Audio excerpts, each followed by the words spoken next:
Hello, welcome back to Kit Penfold Astrology. My name is Kit.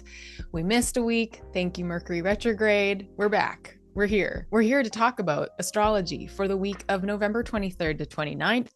I can't believe I'm saying that, but I also said that a month ago when it was November 1st.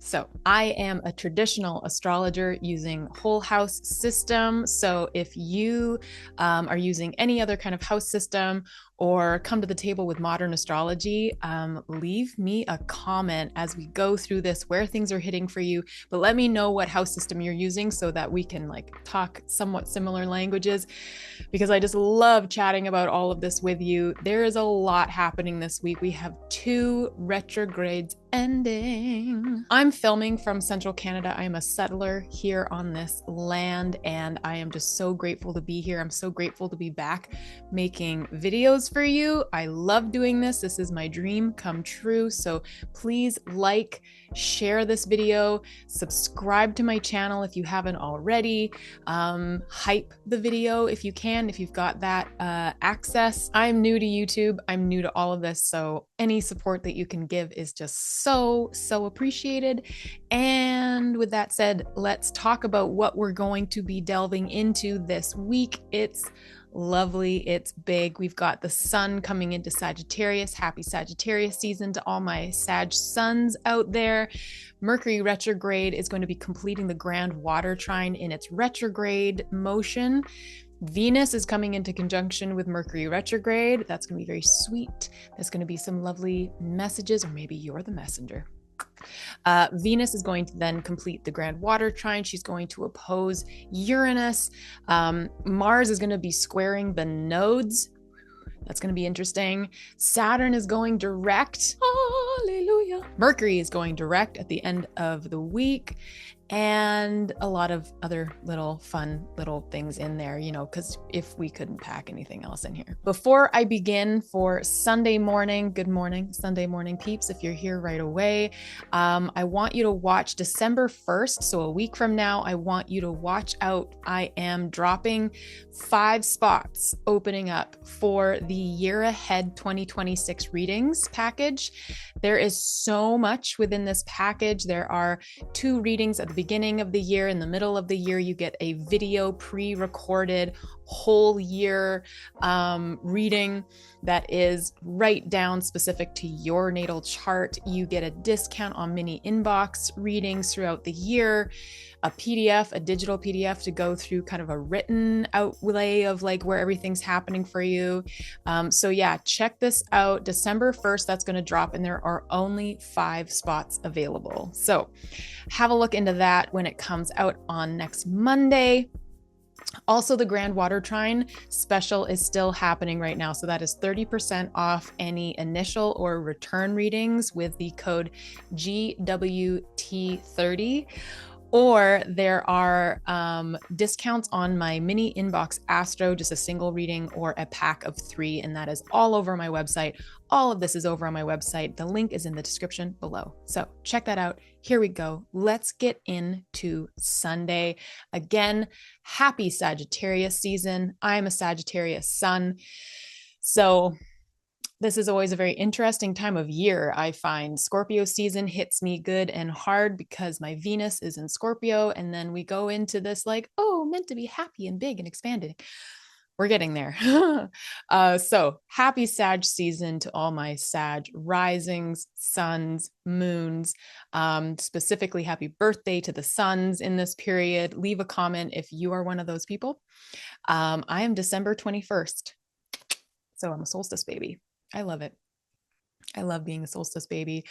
The sun moved into Sagittarius a couple days ago on Friday. So I just wanted to mention it here because here it is at 1 degree and it is sextiling Pluto straight away, finding purpose in the bigger vision, getting the sun finally out of those Scorpio deeper vibes where its brilliance was being kind of lighting us up from within instead of without. And now the sun is here lighting out big.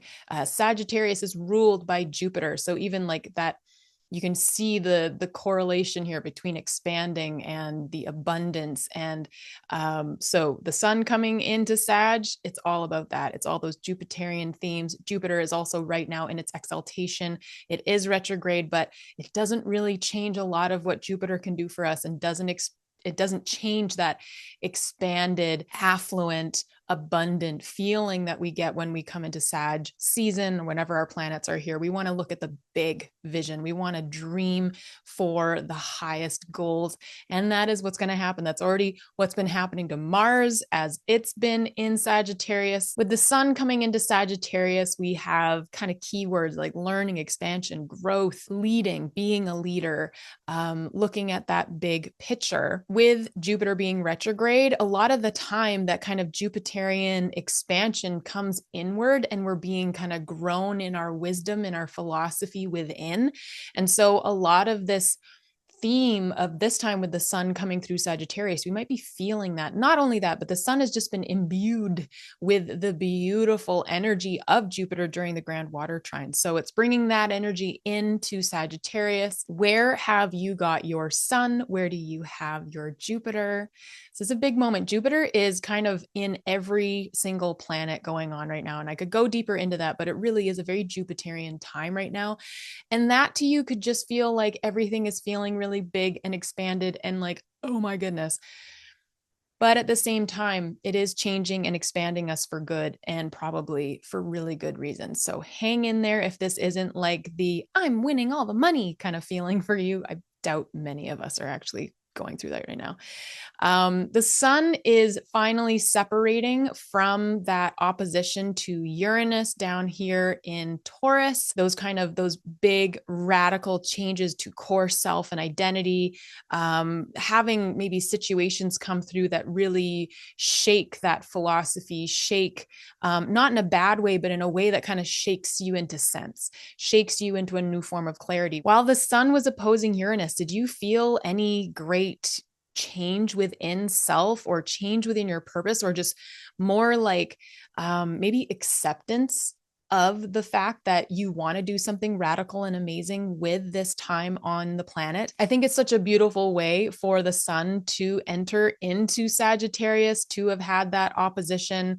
As much as like great change, great awakener of Uranus is like, can be quite a scary thing, the sun coming into Sag is just it's a really interesting way to have kind of woken up the sun a little bit from its deepest depths of Scorpio, and now it's coming into Sagittarius to bring all of these new pieces, the things that the sun has brought up from the depths, all of the emotion that the sun has just kind of been like we go through great growth when we meet emotion, when we meet ourselves and those hidden truths.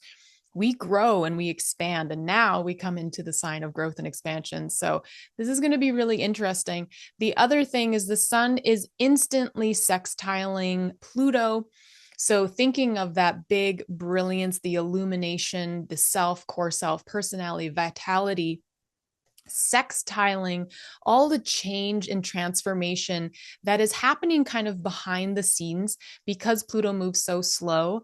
There's a sweet support here between the self, core self, and also and your nature and what Pluto is doing wherever you have Aquarius in your chart.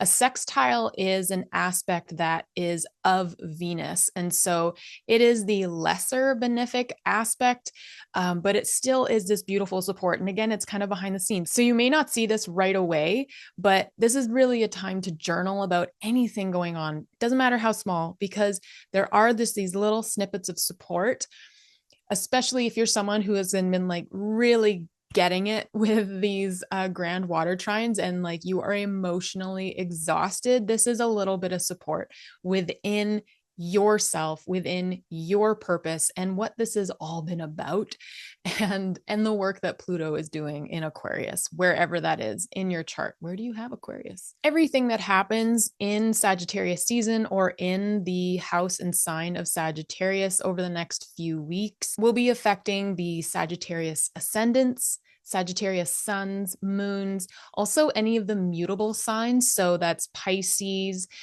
Gemini, and Virgo. That's going to be affecting you as well because it's affecting you at the angles. So, first, fourth, seventh, and 10th houses. Any of the themes during this time could also be showing up greatly for Pisces rising because you're also ruled by Jupiter. And Cancers, you right now have Sagittarius's ruling planet in your sign. So, Cancer risings. Anything coming through here, the sun illuminating things, it could be just really interesting to, again, keep a journal, have a look at what happens throughout this month, and really take this time to dream big. Even if the last month has been really heavy, there is always a way to find kind of the light at the end of the tunnel, even just for the briefest moment during the day. And so take that moment, run with it, really take it in and allow this month to illuminate whatever it is that it is wanting to do. Now that the sun, it's like the sun is out of the cage almost at this moment. Hallelujah. The sun is out. The other thing happening today, Sunday, is Mercury is exactly completing the Grand Water Trine in its retrograde motion through Scorpio. It has come back into Scorpio, and so now it is trining Jupiter retrograde in Cancer, and Saturn, Neptune, both retrograde in Pisces. This is another piece of that story arc that I've been talking about for a few weeks, where Mercury has kind of been getting all the messages moving forward. It had that conjunction with Mars in Sagittarius. And now as it moves backward, back into Scorpio, it's diving to the depths again. It's just about to come into conjunction with Venus, which we're going to talk about in a second. But this Grand Water Trine, and the idea of Mercury, our voice, communication, our intellect, the way our brains work, the way that we interact with others. I love the whole fact that Mercury is having these 3 times passing through this support from long-term vision and stability and creating foundation, and also this abundance and expansion of Jupiter in its exaltation. I really find there's so much magic, for lack of a better term, in the fact that as this, we're just watching it, taking its steps upward and upward through this process of becoming more clear, getting more support, even in its retrograde, having the support of other planets and this longevity come through. And then when it stations direct this coming weekend, then it's going to be coming through the Grand Water Trine one more time. And it's just like, yeah, each time coming through, getting a little bit higher vision, higher clarity, higher inner knowing, I think, and just more support. And so whether that's coming from outside of you or you're just finding a resilience within you, the other piece is that every time that Mercury comes by that 29th degree of Scorpio, it's going to be opposing Uranus. And Uranus is the great awakener. It almost is slightly got a little bit of the same themes, archetypes of Mercury, in the fact that it is quite intellectual. It is quite stimulating. And the kind of speed of Mercury brings it into this similar vibe to Uranus, in the fact that Uranus brings great change and that moves really quickly. The planet itself doesn't, but the energy it brings to whatever it is happening, the situations in your life, that moves quickly, usually with Uranus. And so I also just really love that, like stepping through this progression of our Mercury, like major stuff is happening right now to this little planet that's so close to us and so fast moving. So this is something really beautiful to look at, is how is your Mercury? How are the pieces of your voice, these concepts, the thinking, the inner, the ideas, the way you want to move forward in life, because it's not just about Mercury. It's about Mercury and the sun. It's about Mercury and Mars, but Mercury and Saturn, Mercury and Jupiter, like they're all combined right now. This whole theme I know that we all have a lot of like million concepts and million things going on at the moment, but I bet that if you sat down for a second and kind of distilled it all down, it really does have one main core theme, and it probably has to do with Scorpio, wherever Scorpio is in your chart in a major way. Like, for example, Scorpio is my 10th house, career and public facing life. And since all of this has been happening, the way that I am pursuing my career, the way that I am pursuing the other things in my life, they aren't separate. And it's suddenly causing great visibility, even in places where I did not plan it and I did not have anything to do with it. It's also then, because it's trining Pisces, my second house, it's greatly changing my self-worth. I wish it was greatly changing my finances at the moment. It's not, but it's for the long term. I think it will, because that's what Saturn wants to do. It's the long term. And then with Jupiter in my sixth, I have been a workaholic. That daily grind has been daily grinding for months since Jupiter got in here. But then the moment Jupiter went retrograde, all of a sudden I've been kind of called to the table to really look at how much I'm working or how I am working smarter, not harder. And also finding the things that nourish me along the way so that I can continue to work hard. I love working hard. I love being able to wake up and get straight to all of the things that I want to do because it really fulfills me. I'm really lucky in that way. But it has all had to do with that Scorpio 10th house of mine. So where is Scorpio in your chart? Because this is going to be a really big deal for you. This whole story arc, the whole theme going on for the last few months, may I say, this whole year.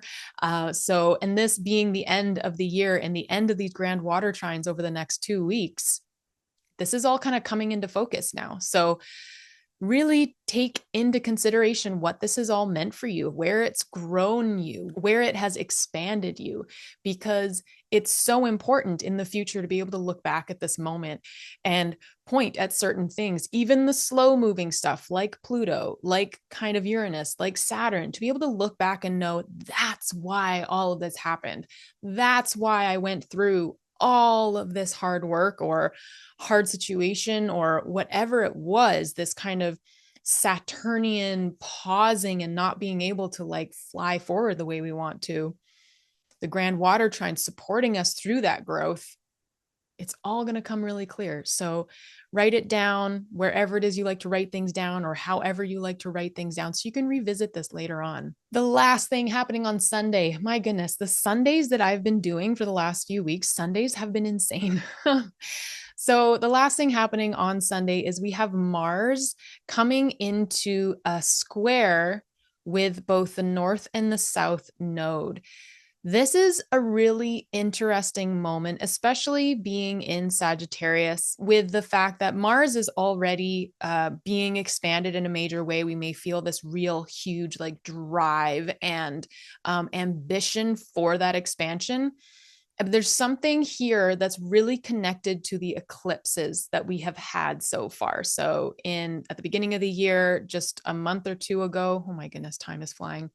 And then we're about to have that last season of eclipses within Pisces and Virgo early next year. But Mars squaring the North and the South node brings that drive and activation to both of those nodes of fate. So where it is that we are driving toward and what it is that we have mastered and is time to fall away. There's such a huge piece here connected to fated beginnings and fated endings, or the other way around, whichever way you want to do it. Usually we have to have an end to have a beginning, chicken and egg. But this is going to probably bring up some themes from the eclipse season. So what it is that I'm sensing here is that during eclipse season, we kind of get thrown in our face the thing that we need to let go of, or the thing that we're moving toward. And then once eclipse season is done, we're all like, oh, thank God, whew, it's over. And the thing is that is not what eclipse season is about. We are being brought these things to look at so that we continue to bring them into our lives, continue to process and integrate the lessons coming through, And I think that is what anytime when a planet comes to a square and kind of brings about, especially Mars, this ignition point. The interesting thing is that a square is actually of Mars, that challenge, that ignition, that kind of, there's a lot of heat that could come into this situation. And it's kind of bringing around a moment of like, where did you just like let that lesson just fly off your shoulder once eclipse season was done? I don't have to look at it anymore, kind of thing. This could bring up some of those themes of like, what did I not take care of at that time? And it's all for our highest and best good moving forward, but it's always kind of calling us into responsibility. Like, what did you just leave behind the moment that you could, even though the eclipses have been like, please look at this.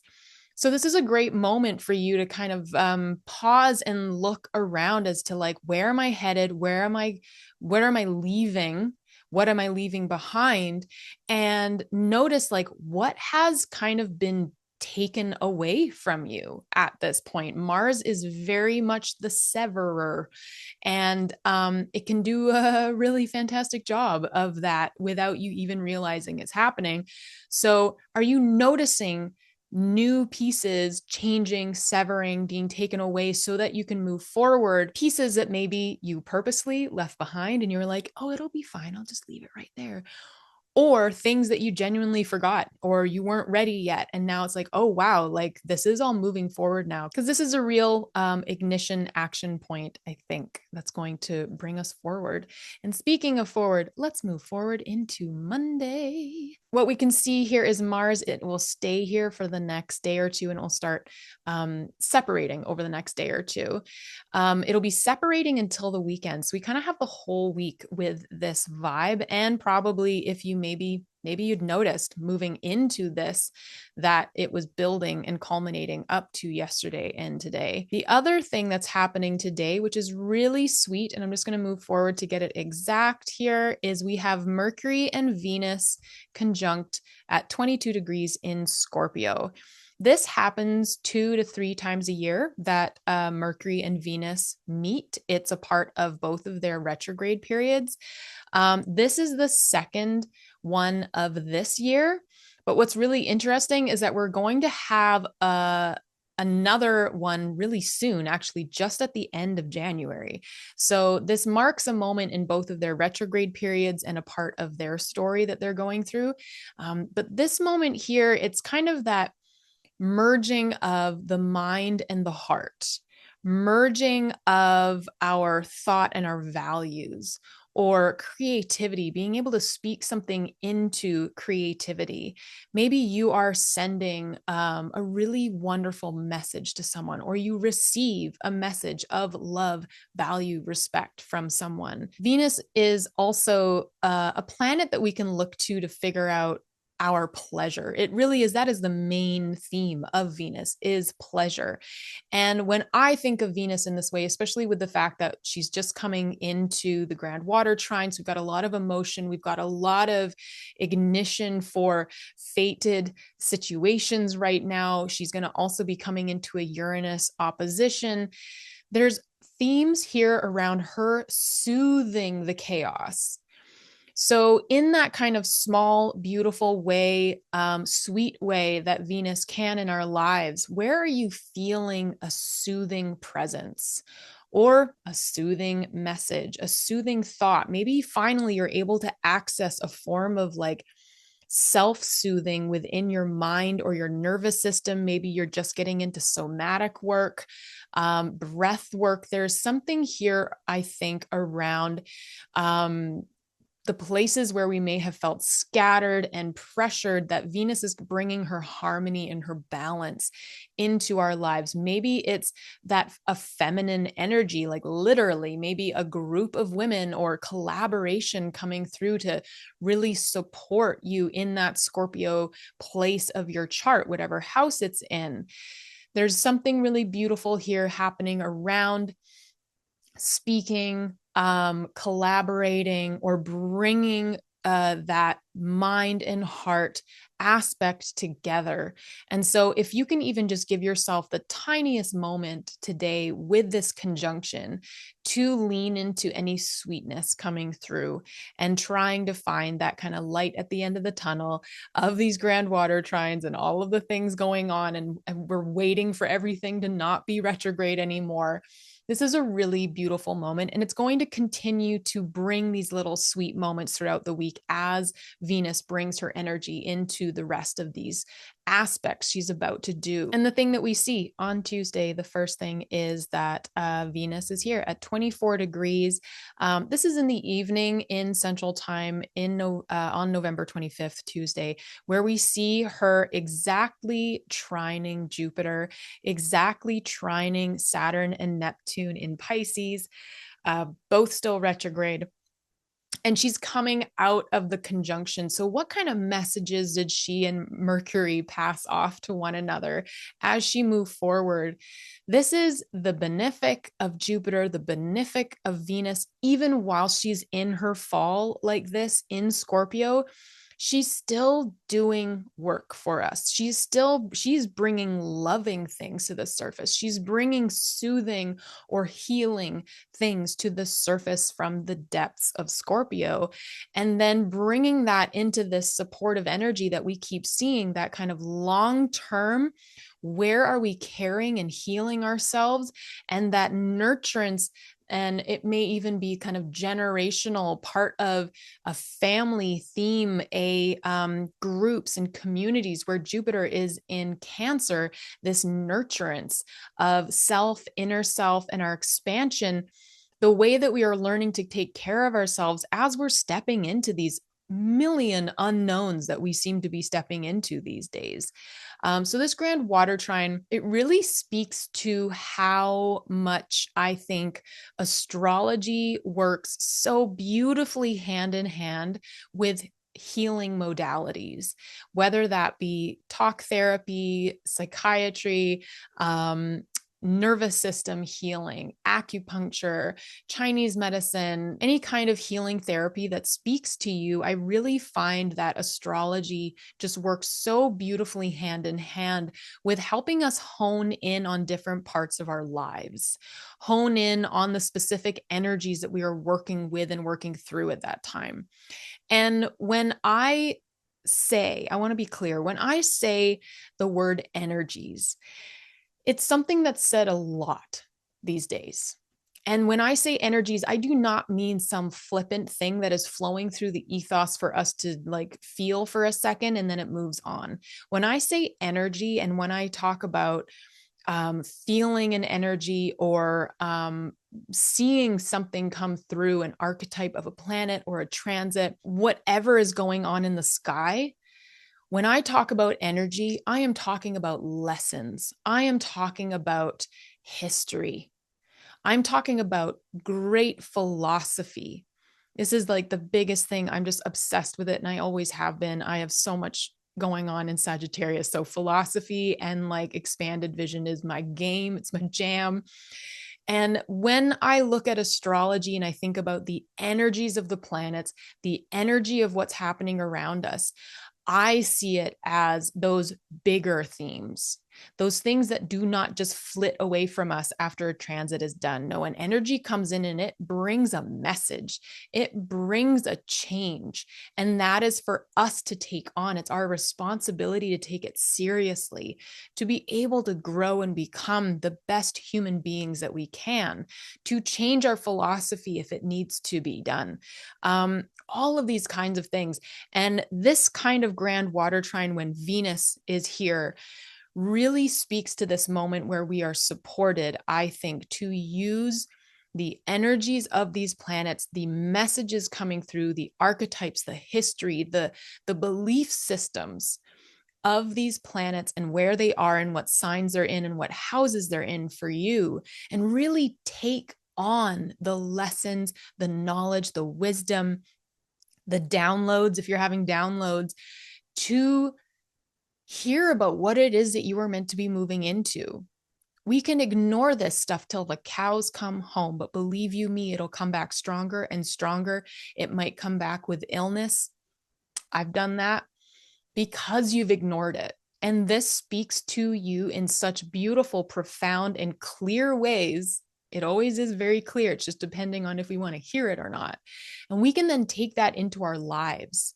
We can then find a modality of healing or support or even self-healing, self-soothing, journaling can be just so incredible for the fact that it is a moment of pause, a moment where you are listening to yourself and maybe even hearing what your body is feeling, what it's sensing, where are you tense, where are you feeling like you haven't actually logged into where your feet are for a week, that kind of stuff. I really want to encourage you to find something beside astrology to work hand in hand to be able to move through these kinds of transits, all transits, because I have so many people coming to the table saying like, great, that's what's going on, but what do I do with this? It's like, that's up to you.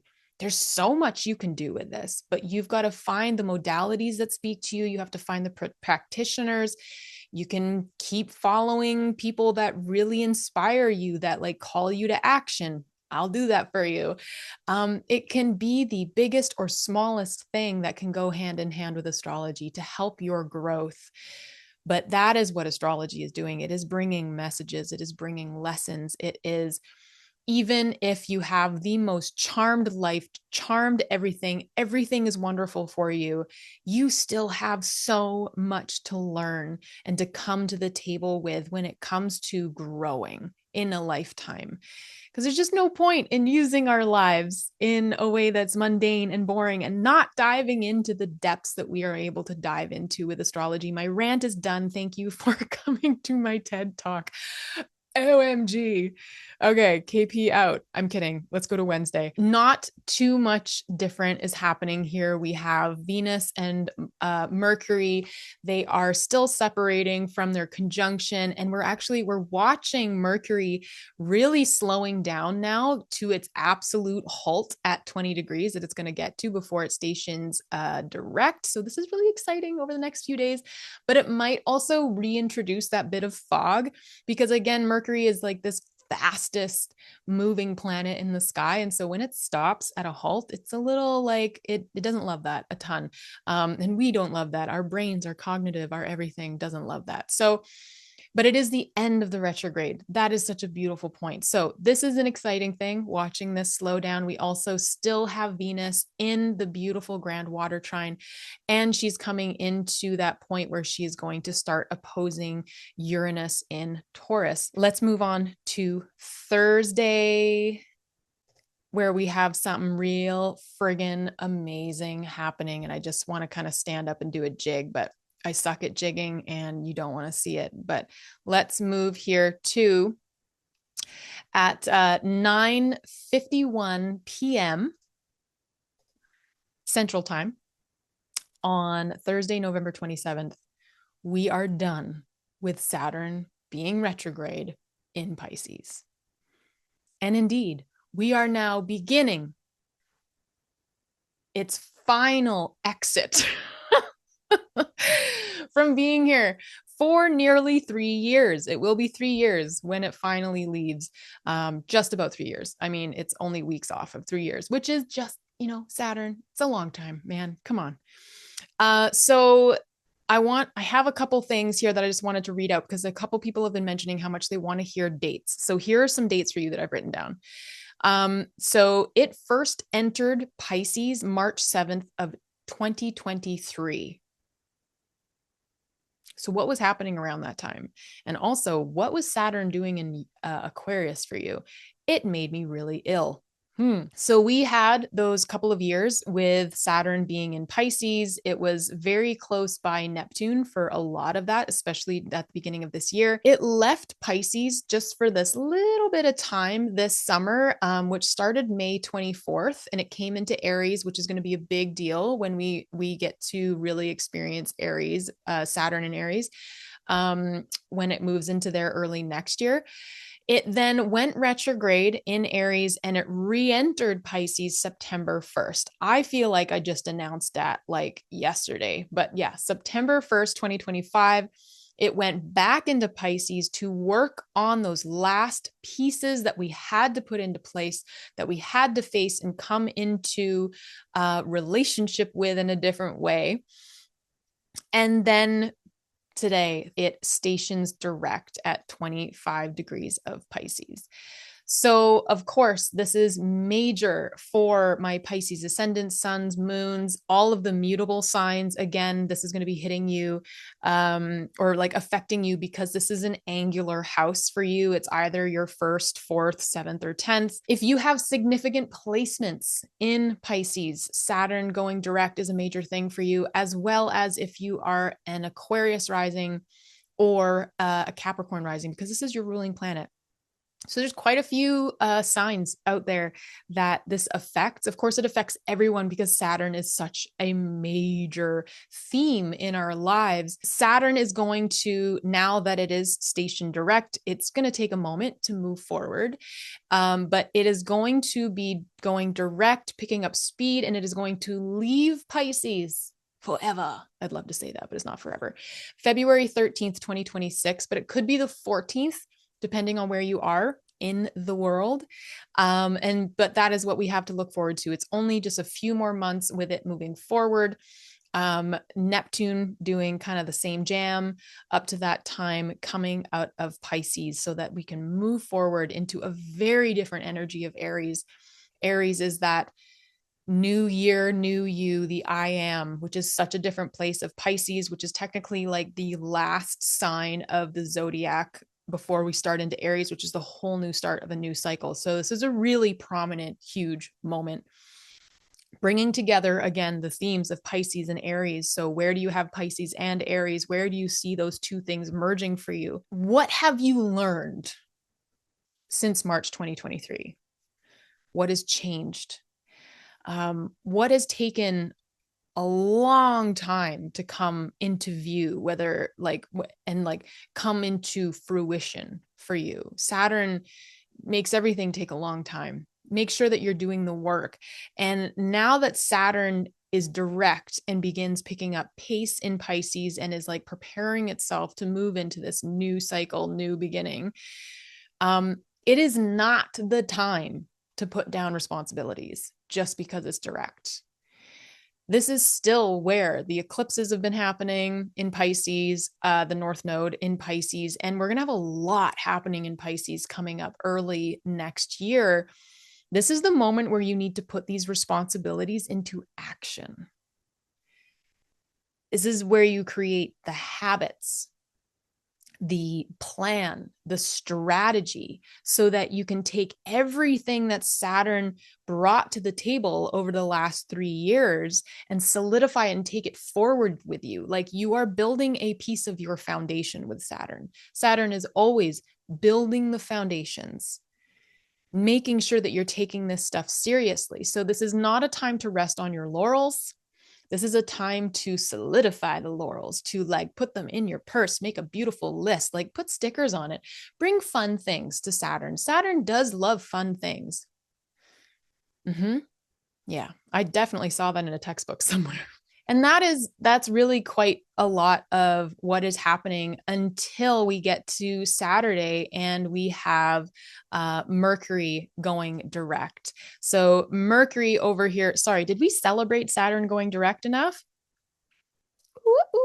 I also love that the moon was there right next to Saturn when it went direct. I feel like it was like holding its hand, giving our nervous systems and everything a little like, it's okay, a little like, I got you, as it turned direct. I don't know if I'm nuts with that, but I feel like that's kind of the energy that's going to come through.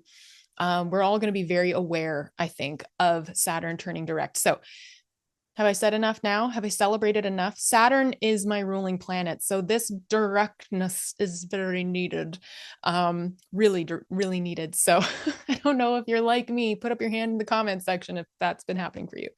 Let's move to Saturday, November 29th. Mercury then goes direct.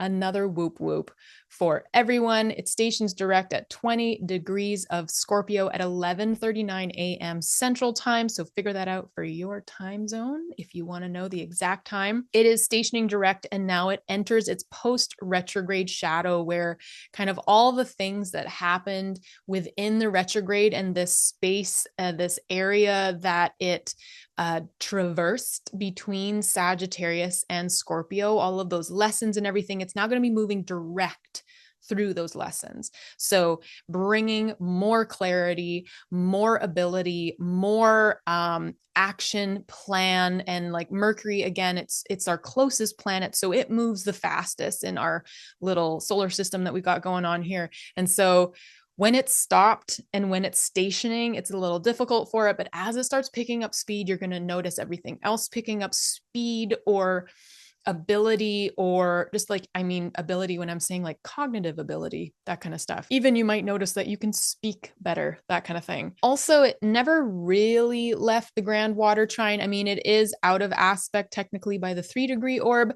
but at 20 degrees, it is just on the outskirts. And so over the next couple of days, we're going to be seeing it completing the last Grand Water Trine. And then we're done with these, whether you want them done or not, they are. This is really a time to move forward with clarity. Don't sprint with either Saturn or Mercurial themes. Don't sprint, but this is the time to start moving forward, to start allowing yourself to, if you did pause, bravo, because Mars has not been making it easy for us to pause. Mars has been in this whole like expansion era, build all the new buildings, do all the new things. And everyone else has been like, can we pause for a second? Can we look at the plans again for a second? So it may have been difficult, but if you did pause, this is a moment where you can start feeling like, okay, I am safe to move forward. I am safe to start putting things into place, and they're not going to come smashing back in my face probably as much as when there's all these retrogrades going on. Might still happen, but if it does, there's probably a reason and a lesson and you don't want me to say that to you, do you? Don't sprint. Daily tasks, mental processing begin to feel easier, more supportive, especially when Mercury's in the Grand Water Trine. And then it'll be moving back into Sagittarius, where it is in its fall in Sag, but it can be out of the depths of Scorpio at least. And it can be with the Sun and Venus. It's going to be so lovely to have these other really strong planets in Sagittarius at the same time. And can we have another big round of applause for the fact that 2 of the retrogrades are done for now. The other thing happening on the weekend is Venus is coming into opposition with Uranus. It has been over the last few days, but now it comes into exact opposition with Uranus. So surprises and kind of changes, inner revelation, inner revolution coming from the deepest depths within pleasure, within relationship, your values. I cannot state the values piece enough. Venus cannot just be put into a corner with relationships and love. She is definitely that, but there is so much to her: artistry, musicianship, the ability to feel joy and soothing and healing. Like, she is all of these gorgeous things. The exact opposition is happening on Saturday evening. You may have a sudden change when it comes to values or situations that are cropping up that like shift your perspective on a relationship, on even relationship with women. Maybe there's advocacy with it being with Uranus. Like, Uranus is the great awakener. It can cause like deep revolution. And with Venus being there, I'm wondering about like self-advocacy, women's rights, trans rights, gay rights, these kinds of things coming up to the surface. You feeling like you want to like speak for something, that you want to like lend your voice to a cause. And if you are someone more masculine led, you may feel like you're being called to your feminine side, that there are pieces of yourself coming up and coming through that are being like begged to be seen. And another thing that I can see around that is that at 29 degrees, Venus is still trining Neptune in Pisces. And Neptune can dissolve boundary and do really beautiful, like unseen things, mystical, spiritual, but it can also create fog. And it can also cause us to kind of be purposefully ignorant to what it is, put things on a pedestal, like romanticize things. And so with this trine here, what I'm hoping, because it's technically Venus trining Neptune, is that whatever Neptune has been going through next to Saturn, which, probably hasn't been that fun, that there maybe is a sweetness and a clarity coming through around how you want to use your voice for advocacy, or use yourself in your self advocacy, in your relationship, express your values, be able to step into your own values. Like, Venus has been doing really deep and kind of dirty, wonderful work in Scorpio. Don't take that the way that you might want to take it. Scorpio goes to the depths. It's the taboo. And so maybe there's pieces here that you've actually you've learned and you've embraced about yourself that you've never been able to embrace before. And it's letting you take that into your spirituality. It's now affecting the way that you bring your entire energy into what it is you want to create for the long term. Maybe your artistry is taking on this new rebellious streak. Anyway, please let me know how this feels for you, especially if you are Venus ruled, or if you're in a Venus perfected year. This could be a really interesting moment for you. And I would love to know where it is that you have Venus and Uranus in your chart. And if you're feeling it, are you feeling this kind of revelation happening within these themes? That does bring us to Sunday, November 30th. And we have Venus finally move her forward. There she is. Venus enters Sagittarius. She is instantly going to be sextiling Pluto, which is another really kind of sweet, a sextile is of Venus. It is a lesser benefic, sweet, more in the background, supportive aspect. And so this sweetness and harmony, and I think all of the things probably that Venus may have dredged up from the depths of Scorpio could be part of this transformation and this rebirth going on that Pluto is doing in Aquarius, wherever Aquarius is in your chart. Venus brings soothing and kind of momentary ease to things. And now she's in Sag. She is in the sign of Jupiter. So we've got the two benefics energies here together. There is a really maybe bigger, expansive feeling around. Maybe you're feeling more joy, more pleasure, and you're able to access it a lot more, probably because the total juxtaposition of Scorpio to Sagittarius is so nuts. Feel into this when Venus moves in on Sunday at 2:14 p.m. Central Time. This is a real wonderful place that Venus can now be after, she's been through a lot, especially all of this year. I've said it before in other videos, but she did this major piece between Aries and Pisces. She had so much kind of turmoil learning, even with the conjunction with Jupiter that she had back in the summer.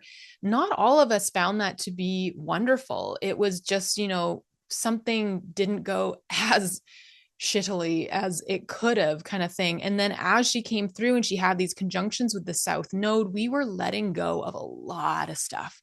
There was so much happening here with eclipses. And then she's just had the last few weeks in Scorpio itself. So give Venus an applause.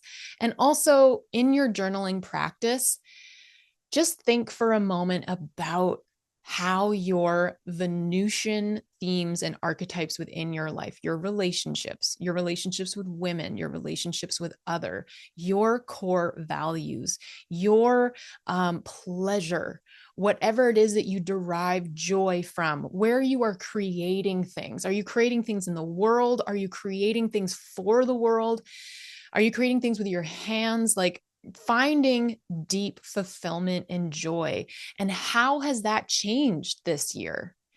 I think that's a really beautiful place to leave things Over this next week, we're going to be seeing Mercury completing the Grand Water Trine one last time. And then we're going to be moving forward with Saturn direct. Anyway, I will be seeing you next week for all of that. And the Gemini full moon, that's another piece happening this coming week. You are listening to my song Housecoat right now.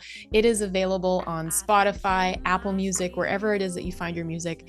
And I would really love if you took a listen to it. It's actually from an album I wrote a few years ago when I was going through the depths of hell, thanks to Saturn being in my first house. And Housecoat is about kind of wanting to hunker down in your housecoat.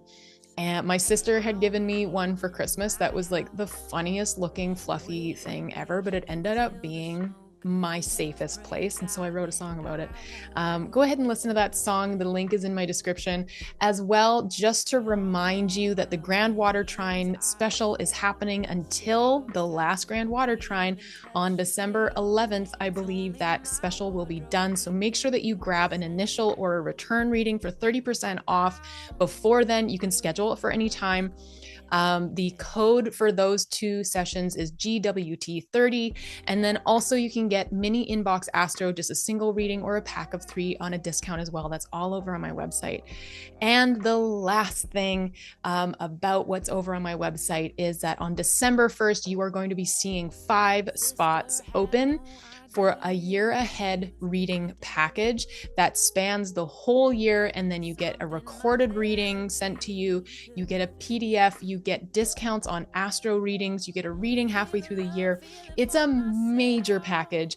It is a major endeavor for me. And it's something that I really just cannot wait to dig into, but I only have time for 5 people. So if you would like to be one of those 5 people, head over to my website and check out the Year Ahead 2026 readings. That will be going live on December 1st. I'll be letting you know. Don't worry about it. But before then, write it down. Keep an eye on it.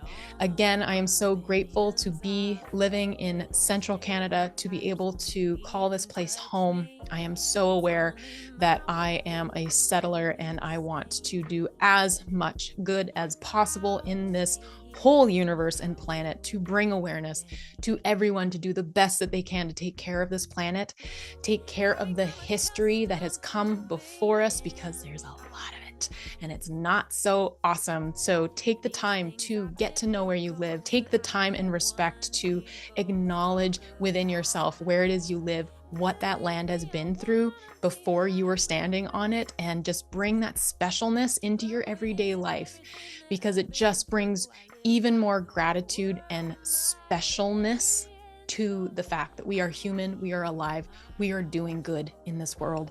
At least I hope we all are. That is what this is all about, striving to become the best people that we can be. No pressure. I love you. I hope you have a really wonderful week. Please like, share, subscribe, and I will talk to you soon. Won't even touch me.